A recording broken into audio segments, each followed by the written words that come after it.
मी तेव्हा निर्मिती क्षेत्रात उतरलेली आणि मी खूप उत्साहाने सगळ्या कामं करत होती. आणि मग पार्टनर ही काय ही बाळाची बायको झाडी ढोल असं बोललं गेलं होतं मला. नवऱ्याचे पैसे आणि नवऱ्याचे पैसे हिंदी सिनेमाला हिचं स्वतःचं काय कॉन्ट्रीब्युशन आहे. तरीही सगळ्या गोष्टींची सत्व परीक्षा देत असते. लग्न झाल्यानंतर नवऱ्याला कसं सांभाळायचं, मुलं झाल्यानंतर मुलांना कसं सांभाळायचं, त्यांचं शिक्षण, त्यांची ग्रॅज्युएशन, त्यांची लग्न, त्यांचं. पण मग ती स्त्री जी मूळ आहे ती कुठे. माझ्या घरात एक राजकारणी आहे, दुसरा एक तयार होतोय.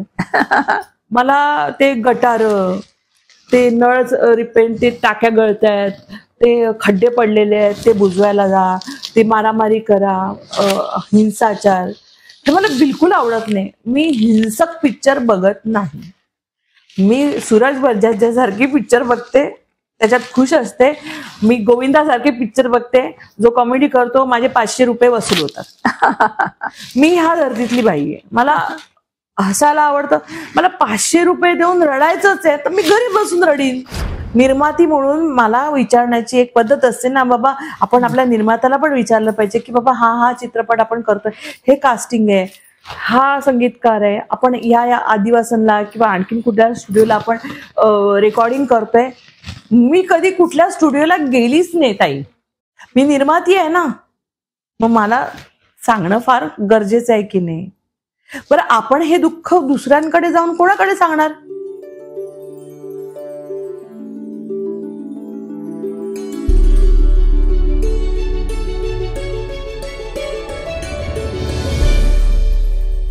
नमस्कार. मस्त दिवाळी चाललीये, छान फराळ खातोय, सगळीकडे आकाशकंदील, सजवलेले दिवे, खूप मजा येते. आणि मागच्या शुक्रवारी राहिलेल्या गप्पा आम्ही आता पूर्ण करणार आहोत. मी ना मध्यंतरीच्या काळात, म्हणजे मला असं वाटतं एक 3-4 वर्षापूर्वीच्या काळात असं म्हणेन मी, तू छान अशी खातापित्या घरची झाली होतीस. मी तुला जाड म्हणणार नाही, वाईट नको वाटायला, जरा खातापित्या घरची होतीस. आणि सडनली आता एकदम 36-24-36 ही जादू कशी काय केलीस. त्याचं काय झालं माहितीये ताई, की मी खरंच खात्यापित्या घरची होती आणि 125 किलोची होती. हो, 125. मग तू सर्जरी वगैरे, बेरियाट्रिक सर्जरी वगैरे केलीस का. आणि अशी चर्चा होती बाहेर. हा, बाहेर जरी चर्चा होती, ज्यांनी मला जवळून बघितलंय त्यांनी माझा जीवन प्रवास बघितलाय. सर्जरीसाठी नाही म्हणणार, मी गेली होती, पण त्यांनी सांगितलं की तू ओबेसिटी मध्ये नाहीयेस. बरोबर, तुझं आफ्टर प्रेग्नन्सी वजन वाढलेलं आहे. जेव्हा मला दुसरी मुलगी झाली त्याच्यामुळे तुझं वजन वाढलेलं आहे, ते एक वर्षभरात कमी होईल आणि त्याच्यानंतर 100च्या आत आलीस की नाही तू, की मी आपोआप तू स्वतःचं वॉक वगैरे तयार कर, म्हणजे तुला मी हवं तर डाएट लिहून देतो, सगळं करून देतो. असं करून मी त्या गोष्टींना मान्यता घेतली स्वतःलाच, की मी आता हे करू शकतो, माझं मी करणार. पण त्याच्या मागे तुझं काही ध्येय होतं का, वजन कमी करण्यामागे किंवा काय. मला काय झालं माहितीये, मी तेव्हा निर्मिती क्षेत्रात उतरलेली आणि मी खूप उत्साहाने सगळ्या कामं करत होती. आणि मग पार्टनर ही काय ही बाळाची बायको झाडी ढोल असं बोललं गेलं होतं मला. नवऱ्याचे पैसे आणि नवऱ्याचे पैसे हिंदी सिनेमाला हिचं स्वतःचं काय कॉन्ट्रीब्युशन आहे. माझं कॉन्ट्रीब्युशन म्हणजे माझी बुद्धिमत्ता. पण तेव्हा काय झालं, आपण आपले मित्र, आपली मैत्रिणी असं करून आपण सगळ्यांना चान्स देतो ना, कधी कधी वाटतं हे घातक असतं. म्हणजे एखाद्या निर्मात्याने स्वबळावर, स्वतःच्या हिमतीवर, स्वतःचा जो बॉय असतो ना त्याच्यापासून सुरुवात करावी, ते सगळं घ्यायचं वगैरे. आणि खरं सांगू ताई, की हे मी तुला जेव्हा युट्यूब बघते ना तुझं, की निर्माते येतात तुझ्याकडे, आर्टिस्ट येतात किंवा डिरेक्टर येतात, आणि ते तू जे सांगतेस त्यांना किंवा तुझा जो स्वतःचा अनुभव आहे, त्या अनुभवावरनं मी थोडी शहाणी झाली. कारण मी तुझं नेहमी युट्यूब बघते, प्रत्येक मुलाखत बघते, प्रत्येकाच्या यातना, त्यांचे त्रास, त्यांचे नवरे, त्यांचं सगळं हे बघून आहे ना, बरंच काही शिकायला मिळतं तुझ्या या युट्यूब मधनं. त्यामुळे मी ठरवलं की आता आपल्याला आपलं ध्येय, आपण कोणाला काही बोलून नाही दाखवायचं. आज ती आली होती म्हशीसारखी, हे शब्द आहेत मी आणि माझ्या कानांनी ऐकलेले. हा. मी दुसऱ्यांना काही दोष देणार नाही, पण मी त्यांना थँक्स म्हणू इच्छिते. कदाचित ते बोलले नसते तर मी बारीक झालीच नसती, हा पण एक विचार करते मी. असं म्हणतात ना, निंदकाचे घर घर असावे शेजारी. येस, तो माझा निंदक.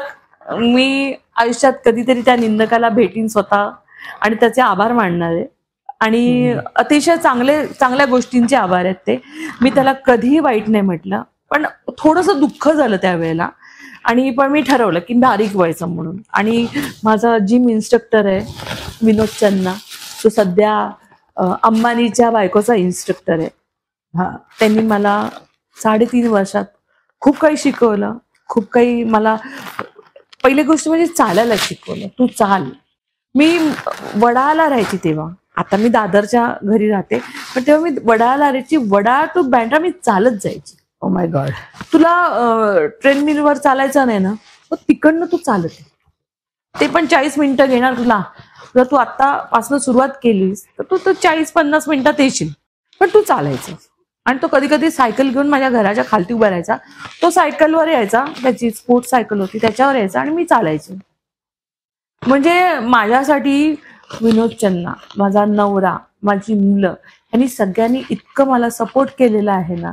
त्यामुळे आज जी मी आहे ती माझ्या या सगळ्या कुटुंबामुळे, माझ्या चांगल्या मैत्रिणी जशी तू आहेस. आत्ताच तू म्हणालीस की तुला घरच्यांनी सगळ्यांनी सपोर्ट केला म्हणून. आता तुझा सपोर्ट नांदगावकर सरांना किती असतो?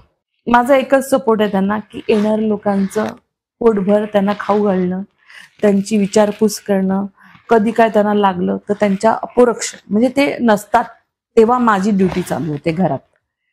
ते असल्यावर त्यांच्या मीटिंग चालू असतात, त्यांचं खाणं पिणं, येणाऱ्या लोकांचं. तुला आज सांगते, जितकी सकाळी लोक असतात त्यांना चहा नाश्ता, दुपारची लोक येतात त्यांना जीव खाऊ घालून मी तृप्त करून पाठवते. अनुभव घेतलेला आहे, याचा मी अनेकदा अनुभव घेतलेला आहे. आणि रात्री पण कधी कधी साहेबांच्या मीटिंग चालू असतात, किंवा रात्री बेरात्री कोणी आलं गरजू, हॉस्पिटलाइज किंवा काय करायचं असं, आणि साहेब नसले तर मी असते, माझी लेक असते, आम्ही त्यांना जेवढी लागेल तेवढी सगळी मदत करतो. की जेव्हा तू प्रथम चित्रपट निर्मिती केलीस तर तुला काही बरे वाईट अनुभव आले की चुकीचे लोक तुला मिळाली, त्यामुळे मी आता अभ्यास करते आणि सगळे लोक निवडते, माझी टीम निवडते. तर त्याविषयी, ज्या चुकीच्या लोकांविषयी तू भेटलीस त्यांच्याविषयी सांग.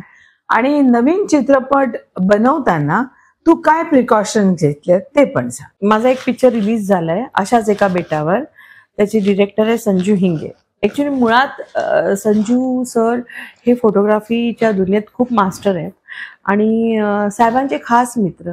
त्यांच्या प्रेमाखातर साहेबांनी तो पिक्चर बनवला आणि छान पण झाला तो पिक्चर. आणि त्याच्यानंतर मी असं ठरवलं की चला, साहेबांनी त्यांच्या मित्राला मोठं करायचं ठरवलं तर आपण आपल्या मित्रांना पण मोठं करूया. म्हणून मी कल्ला पिक्चर केला. आणि मी जास्त काही बोलत नाही, आपली लोक आहेत ती सगळी प्रेमाची. पण मला फार वाईट वाटलं, आज तो पिक्चर जवळजवळ 9 वर्ष अडकलंय. एडिटिंग वगैरे होऊन आम्हाला काहीच पुढचं करतायत. मला रिलीज करायचंय मूवी आता, आणि आता मला काय होत आहे की मला आता सगळं फ्रेश अप करावं लागते नव्याने. आणि त्यामुळे मला जो जास्त पैसा खर्च होतोय त्याच्यावर, बरं आपण एखाद्या चॅनलकडे गेलो तर चॅनलवाले आपल्याला काय म्हणणार, म्हणजे मी बाळानंदगावकरची बायको म्हणून जर गेली तर त्यांच्या डोक्यावर बसेल. पण मी ग्राउंड फुटला जाऊन आपल्या पायावर चालत ग्राउंड पासून सुरुवात करते, किंवा मला पिक्चर करायचं काढायचं आहे, तुम्ही काय, तर त्याला आपल्याला सहज उत्तर नाही मिळत. मग वरनं कोणीतरी फोन करायचा, मग ती लोक करणार, मग अशा बऱ्याच गोष्टी असतात की ज्या मला कधीच कळल्या नाही. आता नवीन चित्रपटाविषयी सांग.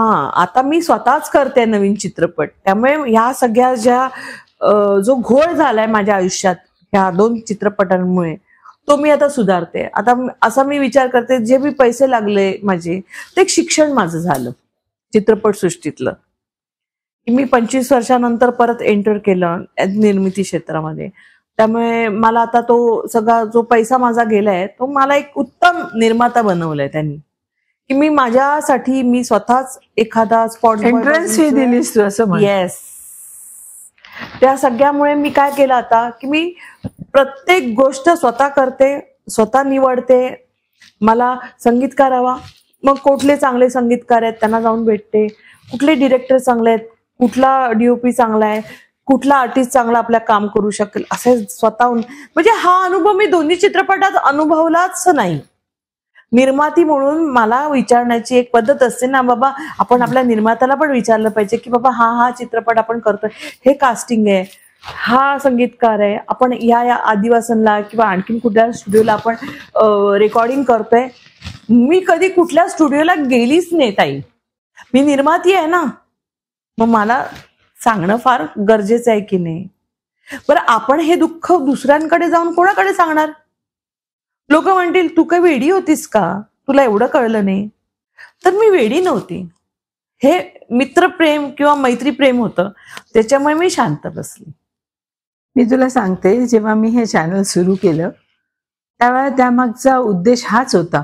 मला अनेक मित्रमैत्रिणी विचारायचे की आम्हाला पण सिनेमा काढायचा आहे ग, पैसा आम्हाला पण काढायचा आहे, कसं करायचं सांग ना, काय ना.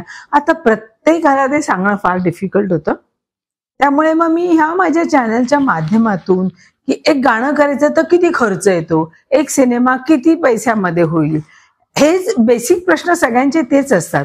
तेव्हा मी माझ्या कार्यक्रमातून वेगवेगळ्या क्षेत्रातील दिग्गजांना बोलवत गेले आणि त्यांना समजा एक एक्झाम्पल, एक गाणं बनवायचं, त्याला किती खर्च येईल. मग पहिलं ते गाणं लिहिलं जाईल, त्याचे साधारण एवढे चार्जेस असतात. बरं, त्या गाण्याला बॅकग्राऊंड म्युझिक लागेल, त्याचा साधारण एवढा खर्च येईल. एक गायिका किंवा एक गायक लागेल, डुएट असेल तर दोघांचे पैसे लागेल, तर त्यांना साधारण किती द्यावे लागतात. ए स्टँडर्डचा तुम्ही गायक घेतला त्याला एवढे द्यायला लागतील, बीचा घ्यायला लागेल तर एवढे द्यायला लागतील. हे हळूहळू त्यांना सांगायचे आणि मी म्हणायचे की तुम्ही जर माझं चॅनल बघितलं तर तुमच्यासाठी एक छान वर्कशॉप आहे, त्याच्यामध्ये आर्टिस्टचं सिलेक्शन तुम्ही कसं कराल, पैसे तुमचे कसे वाचवाल, जेवढे पैसे तुम्ही वाचवाल तेवढे पैसे तुम्ही कमवाल. हो ना, असे. नाहीतर काय, लोक बसलेलेच आहेत तुमच्याकडून पैसे काढायला, तुम्ही किती प्रिकॉशन घेतलात तरी सुद्धा त्यांना तो मार्ग माहिती असतो आहेच, ते आहेच. आणि निर्माता बिचारा एका कोपऱ्यात बसून चेक फाडत असतो, तो निर्माता सहज निर्मात्याला ओळखता येतं, सहज. कुठेही तुम्ही जर बघितलं एका कोपऱ्यात बसून बिचारा चेक फाडत असतो आणि आपल्याकडे त्याच्यावर काही उत्तर नसते. ह्याला एवढे द्यायचे पैसे, ह्याला एवढे द्यायचे, आपल्याला गपचूप द्यावे लागतात. आणि एकदा आपण खड्ड्यात पडलोय तर खड्ड्यातून बाहेर येण्यासाठी ते काम पूर्ण करावंच लागतं, तो चित्रपट. नाही तर मग तुम्ही खड्ड्यात गाडले गेलात म्हणून समजा. पण ताई, माझ्यासारखी चांगली निर्माती या मराठी चित्रपट सृष्टीला मिळाल्या, त्याचा आपण चांगला असा आलेख बांधू शकतो की बाबा माझ्याकडे कलात्मक दृष्टिकोन आहे, मला छान असं मूवी करायला आवडतो, माझा आता नवीन चित्रपट मी करते, अतिशय फॅमिली बॅकग्राऊंडचा पिक्चर आहे, सगळे बसून बघू शकतात. एक स्त्रीची गोष्ट आहे, एक स्त्रीनी सांगितलेली गोष्ट आहे की प्रत्येक वेळेला स्त्री ही कमकुवत नसते ना, कधीच नसते. नाही, कमकुवत नसते, कधीच नसते ही गोष्ट आहे. पण तिला तो शून्य फोडता ना, पण तिला तो शून्य फोडता आला पाहिजे. माझं एक वाक्य आहे की स्त्री ही सगळ्या गोष्टींची सत्व परीक्षा देत असते. लग्न झाल्यानंतर नवऱ्याला कसं सांभाळायचं, मुलं झाल्यानंतर मुलांना कसं सांभाळायचं, त्यांचं शिक्षण, त्यांची ग्रॅज्युएशन, त्यांची लग्न, त्यांचं. पण मग ती स्त्री जी मूळ आहे ती कुठे?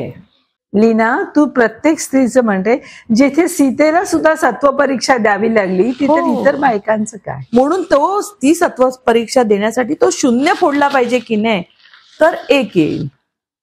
शून्य फोडल्या बरोबर एक येईल आणि तीच तिची ती ऊर्जा आहे. एक म्हणजे एकम. एकम म्हणजे मी एकटीच नाही, मी सगळ्यांना घेऊन जाणारा एकम येतो. बरोबर. त्यामुळे तीच तिची ऊर्जा आहे, त्या ऊर्जेतनं ती सगळं शिकत असते. हा माझा स्वतःचा अनुभव आहे. मला माझ्या नवऱ्याने कधीच सांगितलं नाही की तू काम करू नकोस, तू हे करू नकोस, तू हे कपडे घालू नकोस, तू हे. मी प्रत्येक स्त्रीला सांगेन, कुठलाही नवरा सांगत नाही असं करू नकोस. फार हातावर मोजणे इतके बायका आहेत ज्यांचे नवरे अनपड आहेत असं आपण समजू, ज्यांना स्त्रीचं महत्वच नाही कळत, असे ते नवरे असतात. त्यांना आपण वगळता बाकीच्या स्त्रिया ह्या त्या स्वावलंबी आहेत, सगळ्या शिक्षण घेतलेले आहेत, नोकऱ्या करणार आहेत, मोठ्या मोठ्या पोस्टवर आहेत.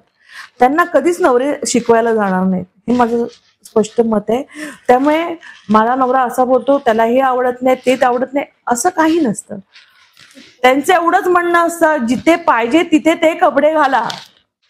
आता मी काय काही हिंदी चित्रपट सृष्टीतल्या लोकांना बघते, पार्ट्याला येतात, चिंध्या पण बऱ्याच दिसतात त्यांच्या अंगावर, एवढे कपडे घालून फिरतात. मला काय अधिकार नाही त्या लोकांना बोलायचा, पण कुठे काय घालावं आणि कुठे कसं वागावं हे आमच्या मराठी संस्कृतीमध्ये शिकावं. मला तर एक सांग, तुला कधी राजकारणात जावंसारखं नाही वाटलं का? बिलकुल नाही. मला लोकांना स्वप्न दाखवायला आवडतात, मला रंगीबेरंगी फुलपाखरं बघायला आवडतात, मला छान राहायला आवडतं. आणि माझ्या घरात एक राजकारणी आहे, दुसरा एक तयार होतोय. मला ते गटार, ते नळ रिपेन, ते टाक्या गळतायत, ते खड्डे पडलेले आहेत ते बुजवायला जा, ते मारामारी करा, हिंसाचार, हे मला बिलकुल आवडत नाही. मी हिंसक पिक्चर बघत नाही. मी सूरज बजाजसारखी पिक्चर बघते, त्याच्यात खुश असते. मी गोविंदासारखे पिक्चर बघते, जो कॉमेडी करतो, माझे 500 रुपये वसूल होतात. मी ह्या धर्तीतली बाई आहे. मला हसायला आवडतं. मला 500 रुपये देऊन रडायचंच आहे तर मी घरी बसून रडीन. तर 500 रुपयाचं महत्व मला खूप आहे, कारण की जेव्हा एक गरीब माणूस दिवसभर राबतो कष्ट करून, तेव्हा तो 500 रुपये कमवतो. आणि ते 500 रुपयात मला जर रडायचं असेल तर मी का रडू? त्यामुळे मी असे पिक्चर बघते. काही अपवाद आहे, म्हणजे उमरावजन, स्मिताताईंचे अर्थ, जे खरंच खूप सुंदर आहेत आणि मला बघायला आवडतात. शबाना आणि अजून एक सिनेमा श्यामची आई, तो मी बघितला. आणि श्यामची आई बघताना श्याम कोण आहे हे साने गुरुजी आहेत. हे प्रेक्षकांनी प्लीज लक्ष देऊन ऐका, की परत कोणी असं विचारू नये की असा कोण आहे मोठा श्याम की ज्याचा पिक्चर आपण चित्रपटगृहात लावा किंवा शाळेत दाखवा. तर श्याम म्हणजे साने गुरुजी, आणि मी आदराने त्यांचं नाव घेते.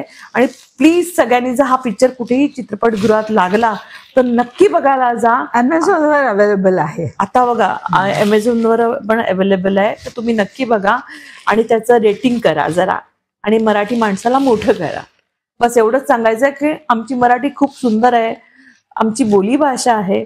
बहिणाबाईंसारखा त्यांचा कवितेचा अर्थ आहे त्या मराठीला, आणि पु ल देशपांडेंसारखे कथाकारक आहेत सगळे आमच्याकडे. तर तुम्ही त्यांना सन्मान करा.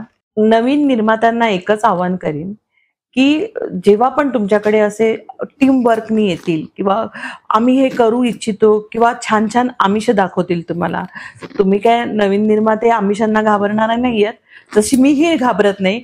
पण माझा जो अनुभव आहे, ज्या अनुभवातनं मी गेली 10 वर्ष गेली आहे, त्या अनुभवाचा सार मी तुम्हाला सांगते की तुम्ही निर्माते म्हणून जर नवीन असाल तर प्रत्येक गोष्टीची पक्की माहिती घ्या आणि त्याच्यानंतरच निर्मिती क्षेत्रात उडी घ्या. आणि येणाऱ्या लोकांना विचारा की मी जर 2 करोड लावले तर त्याची रिकव्हरी तुम्ही कशी करून द्याल आणि काय करून देणार आहात, ते आधी पहिला प्रश्न तुम्ही त्यांना विचारायचा. आणि मग तुम्ही किती पैसे घाला त्याच्यामध्ये. 10 करोड घातले तरी माझं काही जात नाही, पण रिकव्हरी कशी होणार आहे, तुमचं बजेटिंग कसं होणार आहे, कुठला कलाकार घेणार आहे, काय करणार, त्याचा स्वतः तुम्ही बसून प्रत्येक गोष्टीत स्वतः इंटरेस्ट घेऊन, इवन स्पॉट बॉय निवडताना पण तुम्ही स्वतः निवडा, असं मी त्या निर्मात्यांना सांगेन. आणि मी त्या निर्मात्यांना सांगेन की पैशाचे व्यवहार आहेत ना ते तुम्ही स्वतःहून करा. त्या व्यक्तीला ते पैसे, चेक, ते पैसे किंवा तुम्ही कॅश देणार असाल ते पैसे स्पॉट बॉय पासनं कॅमेरामॅन हँडल करणारे जे असिस्टंट असतात त्यांच्यापर्यंत त्यांना मिळतायत का हे नक्की आवर्जून पहा. कारण मोठ्या मोठ्या कलाकारांना मिळून जातात, जे बॅकस्टेजला काम करतात, जे फ्रंट फूटला जमिनीवर काम करणारी जी लोक आहेत, लाईट्समॅन आहेत, बाकी चहा देणारे स्पॉट्स बॉय आहेत किंवा काय आहेत, त्यांना तुम्ही आवर्जून त्यांना विचारा, कारण ते खरे मेहनती माणसं आहेत आणि त्यांना पैसे मिळणं फार गरजेचं आहे. आणि आतापर्यंत मला बऱ्याच तक्रारी आल्या आहेत की आमचे पैसे मिळालेले नाहीत. त्यामुळे तुम्ही ह्या गोष्टीमध्ये सावध बाळगा. आणि तुम्ही नवीन निर्माते असाल तर तुम्हाला हीच कळकळीची विनंती आहे मला, स्वतःचे व्यवहार स्वतः करा, दुसऱ्यांच्या हातात देऊ नका. अमृताताई, तुझं हे चॅनल अतिशय सुंदर आहे आणि मला इथे येऊन खूप मजा आली. मनातल्या भावना बोलता आल्या. मला कधी कोणी विचारले नाहीत ते प्रश्न तू विचारले, त्याची उत्तरं देता आली मला. आणि मी प्रत्येक प्रेक्षकाला सांगेन, हे चॅनल तुम्ही नक्की बघा. मी प्रेक्षकांना सांगू इच्छिते की हे चॅनल तुम्ही सबस्क्राईब करा, फॉलो करा आणि शेअर करा. अतिशय सुंदर, बरंच काही शिकण्यासारखं आहे या चॅनलमधनं. मी प्रत्येक जणांची मुलाखत बघितलेली आहे. अतिशय सुंदर रीतीने अमृताताईंनी ह्या मुलाखती घेतलेल्या आहेत आणि आज माझी घेतलेली आहे. त्यामुळे मी इतकी मोकळी झाली आहे की मी छान बोलू शकते. हा माझा पहिला अनुभव आहे इकडे येऊन. म्हणजे आता मी कुठल्याही चॅनलला मुलाखत देऊ शकते, हा कॉन्फिडन्स मला आजच्या चॅनलमुळे आलेला आहे. अमृताताई, लॉट ऑफ थँक्स, धन्यवाद तुझे की मला बोलवून तू प्रेक्षकांशी बोलतं केलंस आणि तुझ्या चॅनलची मुलाखत दिलीस तू मला. थँक्यू व्हेरी मच आणि धन्यवाद मनापासनं मनसे. लीना, आज तू आलीस म्हणून माझ्या स्पॉन्सरनी तुझ्यासाठी काही गिफ्ट्स पाठवले. हे डॉक्टर GD पोळ यांचं आयुर्वेदाचं कॉलेज आहे, आणखीन हॉस्पिटल पण आहे. त्यांनी हे काही आयुर्वेदाचे प्रोडक्ट पाठवलेले आहे. थँक्यू.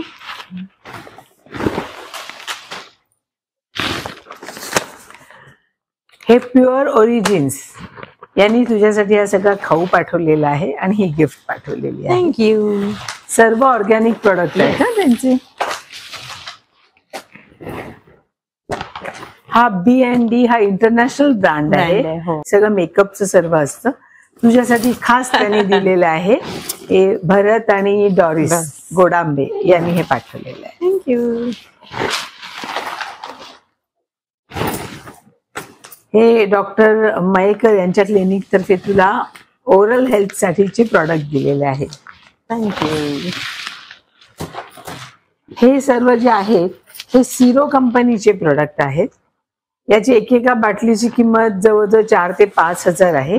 परंतु या कंपनीने इथे आणून त्याचे अनालिसिस केले आणि 400 ते 500 रुपयात हेच प्रोडक्ट आपल्याला अमेझॉन वरती उपलब्ध आहेत. हे सगळे त्याच्यावर लिहिलेलं आहे कुठला प्रॉडक्ट कशासाठी. ते वाचलंस की तुला. डॉक्टर मंजिरी राव हिने हे, मला माहितीये तुला कुकिंगची प्रचंड आवड आहे. तर ह्याच्यात ब्राह्मणी पद्धतीचं जेवण, सगळे फराळी पदार्थ, मिठाया, स्वीट डिश सगळं अत्यंत सोप्या भाषेत लिहिलेलं आहे. तर हे तू पुस्तक फॉलो कर, तुला आवड आहे म्हणून. येस. हे डॉक्टर संदेश मयेकर यांनी हे पाठवलेलं आहे. याच्यामध्ये दातांची केअर कशी घ्यायची वगैरे त्यांनी लिहिलेले पुस्तक आहे. ते त्यांनी मुद्दाम तुझ्यासाठी पाठवलं.